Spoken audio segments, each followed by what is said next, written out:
네 번째 주제는 기본소득입니다. 최저임금에서 기본소득을 잠깐 소개를 했지만요. 기본소득은 대한민국 미래를 새로운 미래를 여는 하나의 출발점이라고 저는 해석을 합니다. 그 이유를 설명드리도록 하겠습니다. 기본소득의 먼저 특성을 우리가 이해할 필요가 있는데요. 기본소득이라는 것은 국가 혹은 그게 지자체 단위일 수도 있고요. 그러니까 경기도, 서울 이런 지자체 단위일 수도 있는 것이고요. 하여간 그 공동체 생활을 하는 하나의 그 단위, 사회 단위죠. 이 단위의 구성원들한테 그 국민이든 시민이든 간에요. 지역 주민들에게 아무 조건 없이 개인별로 정기적으로 지급하는 소득입니다. 이게 생활보장제도하고는 생활보장제도라든가 하고는 좀 다 차이가 뭐냐면요. 모두에게 보장해 주는 겁니다. 생활보장제도는 소위 말해서 최저생계비 이하를 소득을 갖고 있는 사람한테만 지원해 주는 제도잖아요. 그 다음에 자산이라든가 소득과 관계없이 무조건 보장해 주는 소득입니다. 제공해 주는 소득이고요. 그 다음에 개인별로 지원해 주는 소득입니다. 가구별이 아니라요. 즉 일부에서는 기본소득에 대한 하나의 원칙으로 5가지 특성을 많이들 소개를 합니다. 개인적으로 준다 해서 개별성, 모두에게 준다고 해서 보편성, 정기적으로 한다고 해서 정기성, 그 다음에 자산이나 소득과 관계없이 준다고 해서 무조건성, 그리고 현금으로 준다고 해서 현금성 하는데요. 이 5가지 원칙을 너무 경직적으로 해석할 필요는 없습니다. 유연하게 적용을 하고 있고요. 이 5대 원칙은 편의상 초기에 일부 전문가들이 이런 특성을 하나에 규정했던 것 뿐입니다. 예를 들어서 농민에게 주는 농민소득 하게 되면은 이것도 기본소득인 겁니다.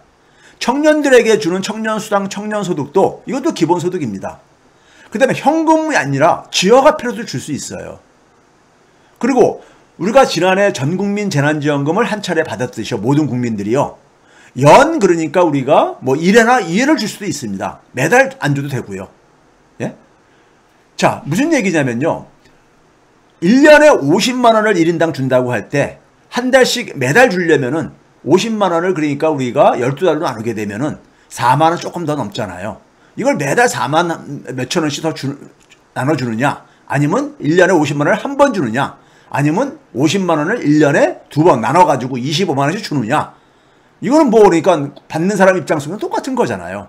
그리고 그거를 현금이 아니라 지역화폐로 줄 수도 있는 겁니다. 그 다음에 이 기본소득 재원은 뭐냐면요. 우리 공동체가 가지고 있는 공유재산이 있고요. 그 다음에 뭐냐면은 대부분의 사회활동은요.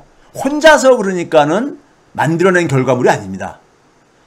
우리가 지식 같은 경우도 어떤 개인이 그러니까는 자기가 순수하게 자기만의 창조물은 존재하지 않습니다.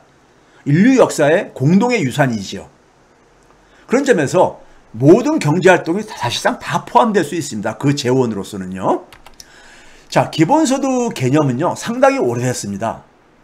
제일 처음 이 기본소득 개념을 도입한 사람은요.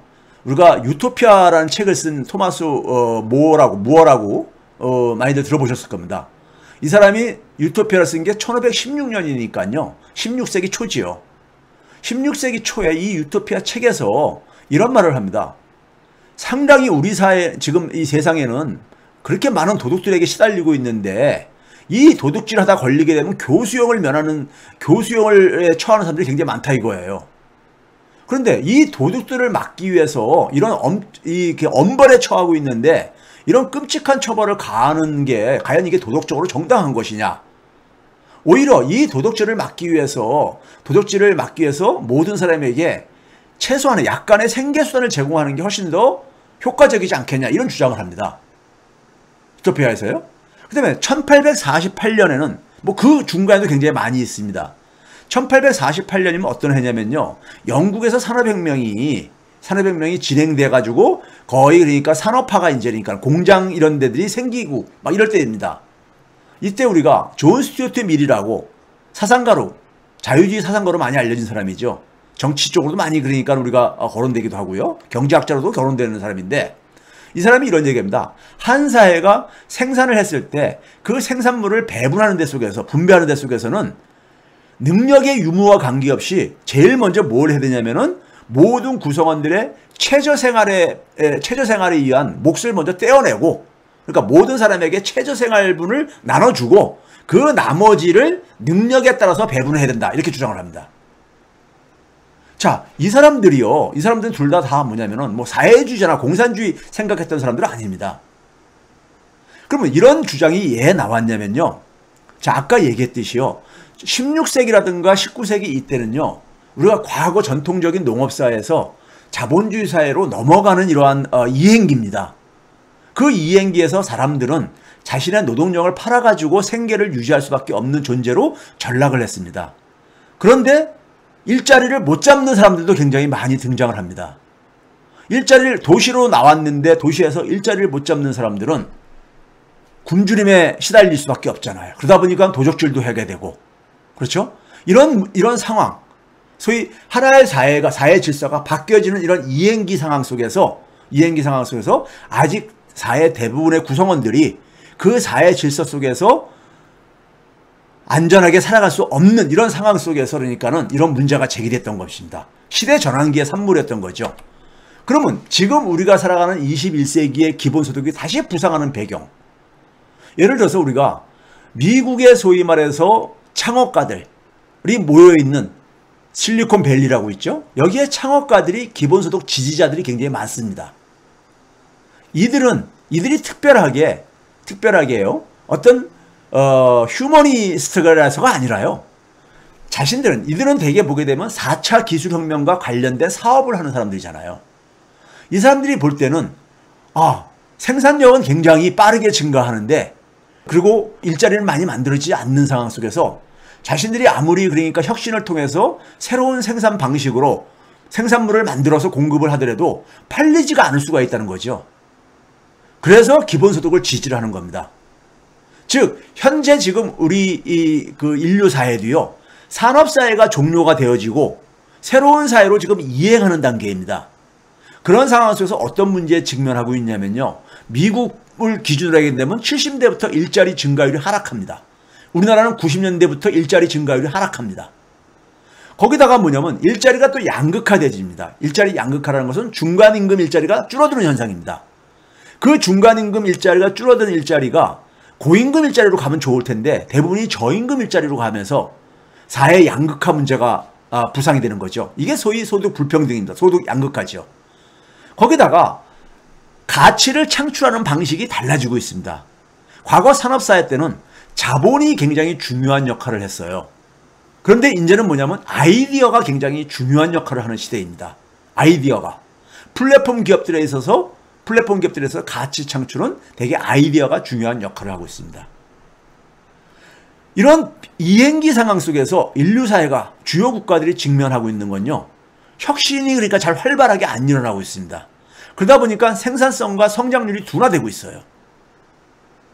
그러다 보니까 정부가 그러니까 돈을 쓸 일은 많아지는데 성장이 둔화되면 그만큼 세금 수입도 그러니까는 둔화될 수밖에 없을 게 아니겠습니까? 거기다가 또 한편에서는 그러니까 4차 산업혁명으로 인해 가지고 플랫폼 기업들이 등장을 하면서 불평등이 굉장히 심해지고 있습니다. 우리가 99대 1의 사회 이런 얘기하죠. 이거 호랑이 담배 먹던 시절의 얘기입니다. 지금은 0.0000 그러니까 소수점 5자리 밑에 있는 0.00001%한테 자산이 집중되어지는 이러한 시대입니다. 불평등이 굉장히 지속 불가능할 정도로 심각해지고 있습니다. 그리고 많은 노동자들은 소위 플랫폼 노동자로 생계를 유지를 해가야 되는 이러한 고용이 불안한 이러한 시대를 살고 있습니다. 자, 기본소득의 도입은 이러한 배경을 가지고 있는 것이고요. 이 기본소득 도입의 최대 장애물은 뭐냐면요, 산업사회의 사고, 산업사회의 패러다임입니다. 우리가 산업사회 때는요, 기본적으로 노동력이 굉장히 신성시했고요. 대부분 사람들이 자기가 일할 의사가 있으면은 일자리를 가질 수 있는 이러한 사회였었습니다. 그 산업사회 가치관에 익숙한 과거 기성세대들은 일도 하지 않는데 소득을 준다? 공짜로 돈을 준다? 이게 잘 납득이 안 가는 겁니다. 그런데 젊은 사람들이 볼 때는 안 그런 겁니다. 젊은 사람들의 현실 상황을 봤을 때는요. 그들이 볼 때는 다른 거죠. 그런데 세대 간에 이러한 인식의 차이가 생기는 것도 바로 산업사회 가치관하고 21세기라는 이행기를 그러니까 지금 살아가는 세대들하고의 어떤 하나의 가치관의 차이에서 비롯되어지는 것입니다. 그리고 오늘날에 있어서는 노동을 오래 한다고 해가지고 소득이 그러니까는 그만큼 비례하는 것도 아닙니다. 가치 창출이요. 예, 아이디어가 중요하다 보니까요. 아이디어라는 것은 하루에 8시간 일하는 것을 50% 더 일해가지고 12시간 일한다고 해서 아이디어가 더 나오는 건 아니잖아요. 그렇죠? 이런 변화로 인해가지고 이 차이가, 세대 간의 차이도 나타나는 겁니다. 자, 기본소득의 목표는 뭐냐면요. 기본소득의 목표는 현재 우리가 직면한 문제는 뭡니까? 70대 후반부터 선진국가에서 복지가 후퇴를 하기 시작합니다. 그리고 또 불평등은 굉장히 증대되어졌죠. 거기다가 현재 미래는 잘 그러니까는 보이지가 않습니다. 혁신이 활성화돼가지고 양질의 일자리를 만들어내고 성장을 해야 되는데 이게 잘 보이지가 않는 겁니다. 이런 문제는 이념적으로 좌냐 우냐 이걸 넘어서는 문제인 겁니다. 거기다가 기본소득은요. 일부에서 오해를 하는 것이 기존의 사회복지를 후퇴시키는 게 아니냐, 사회보장을 후퇴시키는 게 아니냐는데 전혀 그렇지가 않습니다. 이건 오해입니다. 물론 일부 그러니까 우파에 있는 사람들이 기본소득을 도입을 하면서 기존의 사회복지나 사회보장제를 다 없애자고 하는 사람들이 있습니다. 근데 그런 사람은 소수입니다. 기본소득 도입은 기존의 사회복지나 사회보장의 보완제 성격을 갖고 있습니다. 우리가 기존의 복지는 어떤 겁니까? 소득 보장을 하기 위해서 개인들이 사회보험을 우리가 예를 들면 우리가 국민보험 같은 경우 들잖아요. 그렇죠? 이건 뭐냐면 자기도 일부 기여를 하고 그다음에 사업주나 정부가 그러니까 기여를 합쳐서 하나의 우리가 미래 소득을 우리가 확보하는 거잖아요. 그렇죠? 반면에 또 그다음에 우리가 어떤 게 있습니까요? 아동수당이나 기초연금 지급 같은 사회수당을 이런 것도 있고요. 그러니까 이런 걸로 해서 소득 보장을 지원해 주는 게 있고 그 다음에 뭐냐면은 이것으로도 부족해가지고 부족한 사람들이요. 소위 말해서 시장으로부터 생계에 필요한 소득을 못 얻는 사람들, 소위 기초생계비가 부족한 빈곤한 층들한테 공공부조, 세금을 걷어가지고 지원하는 기초생활보장제도 같은 게 대표적인 예지요. 이런 게 있고요. 그 다음에 우리가 사회 서비스, 모두가 그러니까 국민이 누려야 할 사회 서비스, 예를 들어서 보육이나 교육이나 의료나 요양 이런 것들을 또 정부가 무상으로 제공하고 있죠. 그런데 지금 현재 이런 것만 가지고도 지금 부족하다고 하는 상황 아닙니까요? 그렇죠? 이게 충분하다고 생각지는 않잖아요. 특히 우리 사회 같은 경우는 더더군다나 그렇죠. 그런데 이런 전통적인 차원에서 복지를, 사회 서비스를 증대시키려면 재원 마련이 필요하잖아요. 근데 이 재원 마련은 결국은 증세 문제잖아요. 근데 이 증세는 대부분이 중산층 이상들이 많이 세금을 내게 돼 있잖아요. 그런데 세금을 내야 되는 계층들은 여기에 대해서 저항을 많이 하죠. 왜 저항을 합니까요? 자기들이 세금만 내고 자기들이 혜택을 별로 보지 못한다는 이러한, 그 다음에 중산층들도 자기들도 미래가 굉장히 불안하다. 이런 상황이 된 거잖아요. 그렇죠? 이런 점에서 증세를 통해 가지고 전통적인 방식의 복지를 강화하는 것은 상당히 지난 한 40년 이상 동안 어렵다는 것이 확인되어졌습니다. 즉 실행력이 굉장히 낮은 것이죠. 그런데 기본소득은 이 문제들을 다 해결할 수가 있습니다. 기본소득의 의미는요, 핵심적인 의미는 조세와 재정의 민주주의에 있습니다. 우리가 앞에서 얘기했듯이 가장 중요한 경제적인 과제는 불평등 해소와 혁신 활성화입니다. 불평등 해소하는 방식은 뭡니까? 교과서적인 방식은 세금을 거두는데 세금은 부자가 더 많이 내잖아요. 그 다음에 그 세금 거둔 걸 가지고 정부가 어려운 사람들한테 소득을 이전시켜주는 게 공적 이전이잖아요. 이게 바로 소득 재분배, 전통적인 방식이잖아요. 아니면은 불평등 해소하려면은 일자리가 없는 사람들한테 양질의 일자리를 만들어주는 거잖아요. 그렇죠?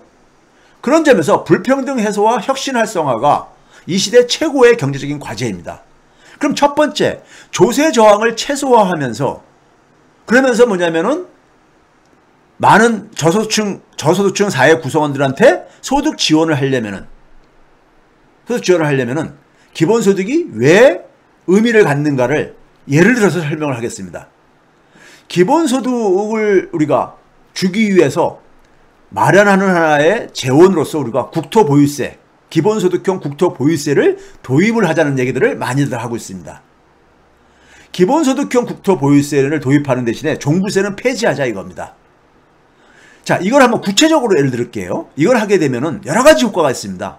소득 재분배 효과, 조세 저항도 최소화시킬 수 있고, 부동산 투기도 억제할 수 있고, 지역순환 경제에 기여할 수 있고, 내수확 중에도 기여할 수 있습니다. 자, 예를 들어서 이런 겁니다. 자, 우리 사회에 지금 보게 되면 토지 불평등이 굉장히 심합니다. 하위 40%는 땅 한 평 없습니다. 상위 1%가 전체의 30%를 소유를 하고 있습니다. 그러면 토지로부터 세금을 걷어가지고요. 그 세금 거둔 게 만이라고 우리가 가정합시다. 만을 거두는데 우리 사회 구성원들은 국민은 100명이라고 가정합시다. 계산을 간단히 하기 위해서요. 그럼 만을 걷어가지고 100명한테 나눠주면 1인당 100을 주는 거잖아요. 그럼 하위 40%는 땅이 한 평도 없으니까 내는 세금이 하나도 없습니다. 세금은 하나도 안 내고 기본소득으로 100을 받는 겁니다. 그럼 이 사람들은 반대할 이유가 없잖아요. 고위의 계층은 땅이 조금 있어요. 주택에 딸린 땅이 좀 있어요. 그래서 세금을 50을 냈다고 가정을 합시다. 근데 100을 받아요. 그럼 50을 여전히 더 순수입이 증가하는 거잖아요. 그러니까 반대할 이유가 없잖아요. 그래서 쭉 설계를 해보게 되면 한 90%까지는 자기가 내는 세금보다 기본소득으로 지원받는 100이 더 많습니다. 그러니까 이들은 반대할 이유가 없는 거죠. 그렇죠? 반면에 상위 그러니까 우리가 10% 중에서 최상위 5%만 빼고 그 밑에 있는 5%는 내는 세금이나 받는 수입이나 똑같기 때문에 이들도 반대할 이유는 없죠. 최상위 5% 정도만 내는 세금이 자신이 지급받는 기본소득보다 더 많습니다. 이들이 저항을 하겠죠. 물론요. 근데 이들 빼놓고 나머지 90 내지 95%는 반대를 안 한다 이겁니다. 그렇죠? 그런 점에서 조세 저항을 가장 최소화시킬 수 있잖아요. 전통적인 세금보다도요. 그렇죠? 거기다가 한번 봐보세요. 누가 가장 많이 혜택을 받았습니까? 땅이 한 평도 없는 사람. 토지 자산이 한 평도 없는 사람이 가장 많이 그러니까는 혜택을 받았잖아요. 100이라는 수입이 생겼잖아요. 추가적인요. 소득 재분배 효과도 큽니다. 땅을 많을수록 그러니까는 혜택이 줄어들고 혹은 손해를 보잖아요. 그러니까 이것은 우리가 왜 저항이 없냐면요. 세금을 거둔 다음에 바로 다 국민들한테 돌려주는 겁니다. 그런 점에서 조세의 민주주의이고 재정의 민주주의입니다. 그동안에는 세금을 걷어가지고 정부가, 관료가 자기들이 배분을 했잖아요. 그래서 보수 정권에서는 그 세금을 거둔 것을 기업들에게 많이 지원을 해주고 그랬잖아요. 그리고 민주정권에서는 일반 국민들한테, 보통 사람들한테 저소득세 지원하게 해주면 재정을 그러니까는 재정의 부담이 증가한다고 이렇게 또 보수 언론도 공격도 받았잖아요. 그런 문제를 없앨 수가 있어요. 자, 우리나라의 지난해 기준으로요. 비생산 토지 자산이 7,280조 원입니다. 엄청나게 많죠. 우리나라 GDP가 2,000조가 좀 안 되니까는 거기에 그러니까 거의 3.6배 정도가 된다는 얘기인 겁니다. 여기에다가 0.5%만 세금을 거두더라도요. 36조 4천억 원을 거둘 수 있습니다. 종부세가 지방세이기 때문에 지방자치단체들한테 3조 원의 수입이 감소가 생기니까 이걸 지원해주게 되면은 33조 4천억 원이 생기잖아요. 이걸 가지고 우리나라 인구 5,182만 명한테 나눠주게 되면요. 1인당 약 65만 원의 지급이 가능합니다. 그러면 이것을 연 2회 한 32만 원씩 지급이 가능하잖아요. 32만 5천 원씩이요. 예를 들어서 설 명절 때 32만 5천 원, 추석 명절 때 32만 5천 원. 이걸 지역화폐로 준다 이겁니다. 그럼 4인 가족으로 하게 되면은 120만 원이 넘는 돈입니다. 이것을 그러니까 1%까지 늘리게 되면은 연 130만 원 지급이 가능합니다. 1인당이요. 그러면 1년에 한 4번도 지급이 가능한 거죠. 한 40만 원씩 1년에 4번도 지급이 가능한 거죠. 봄, 여름, 가을, 겨울로요. 그렇죠? 자, 이게 그러니까 우리가 기본소득은 이렇게 소위 말해서 소득 재분배 효과도 있고, 그 다음에 세금이 토지가 많은 사람한테 집중되다 보니까 세금이 토지로부터 얻는 기대 수익이 낮아지기 때문에 토지 투기도 완화되겠죠. 부동산 투기의 뿌리는 뭐냐면 토지입니다. 건물보단 토지입니다. 즉 토지 투기를, 부동산 투기를 완화함으로써 부동산 시장도 정상화시킬 수가 있죠. 그 다음에 지역화폐로 나눠주게 되면 지역 경제도 활성화시킬 수 있고, 그렇죠? 일석사조의 효과가 있습니다. 그렇죠? 자, 우리나라에 지금 현재 보게 되면 부동산 불평등이, 토지 불평등이 얼마나 심각한지를 보여주는 그림입니다. 상위 1%가 30%의 토지를 소유하고 있잖아요. 그렇죠? 기업들 같은 경우는 더 심각합니다. 상위 1%의 기업이 73% 이상을 소유를 하고 있습니다. 이렇게 토지 불평등이 심한데 이게 조선 말보다 더 심각한 상태인 겁니다. 자, 부동산 불로소득이 매년 증가하고 있죠. 매년 증가하고 있습니다. 2019년 기준으로 353조 원이나 됩니다. 부동산 불로소득이요. 이걸로 우리나라는 자산 격차가 심각하고 대물림이, 부의 대물림이 그러니까 우리가 일어나고 있고, 그러다 보니까 젊은 사람들이 금수저, 흑수저 얘기를 하는 겁니다. 부모를 그러니까 잘 만나가지고 30억대 부동산을 물려받게 되면은 처음 출발부터가 그러니까는 불공정한 게임이 진행될 수밖에 없는 겁니다. 자, 기본소득을 실험한 해외 사례를 보게 되면요. 가장 최근 게 2019년도에 2월 달에 캘리포니아주 스톡턴시에서 기본소득을 지급을 했습니다. 어떤 결과가 나왔느냐? 결과가 나왔죠. 지난해에요.